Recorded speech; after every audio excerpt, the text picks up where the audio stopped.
so good to see you. You too. See, I love this share going on here. You were here during the fires. What was that like?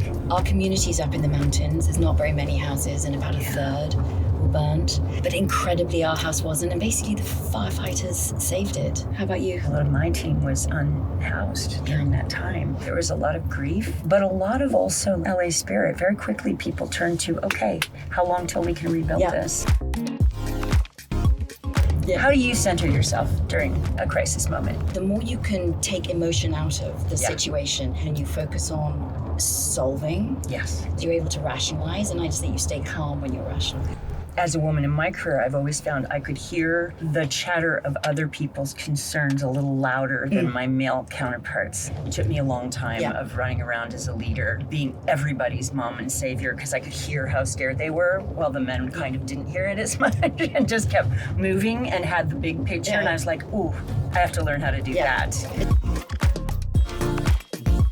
Do you meditate? I do, actually, for 20 minutes every morning. I have that little app, and then I roll calls while I walk my dogs for an hour in Prospect Park.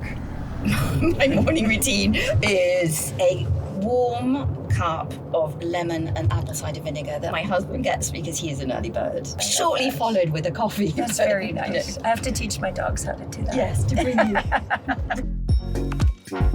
The emoji that I started using was 100%. Oh, yes. And I remember using it with my boys once. My 22-year-old went, Mum, don't use that.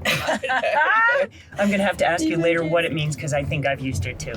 My daughter and I have a thing about the shell emoji. Mm-hmm. I think because at one point she loved Marcel the Shell. Yes. Remember that character? It became a thing that meant, I see you. We were in East Hampton once on the beach watching this incredible sunset.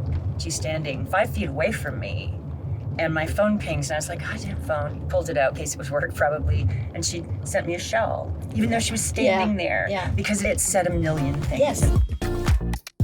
I would say Martha Gellhorn, one of the most incredible war correspondent journalists, independent thinker, terrible taste in men, but fantastically great woman. Lessons in leadership. If I could bring back from the dead, I'd love to be in the car with Margaret Thatcher. Oh, yes. That would be amazing. Yeah, and just learn how to wield a handbag.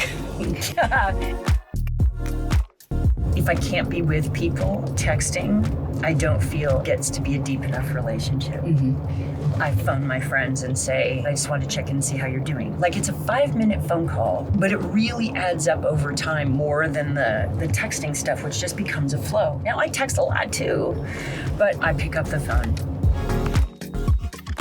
I wanted to be Wonder Woman. I really want to be Wonder Woman. This idea of femininity having strength. You can be a real badass and you can be feminine. I think that's cool. That's what I thought was cool. I think you've done an amazing job at that. How about you? There was a character, a William Gibson novel, Pattern Recognition was the novel. Character was Case Pollard. She wasn't a leader, except everyone followed her because they wanted to know what she was going to make next. As a creative, that was my inspiration of how I wanted to kind of do things. It's just different. I knew that you would have a more meaningful example. No, I like Wonder Woman. Are you kidding?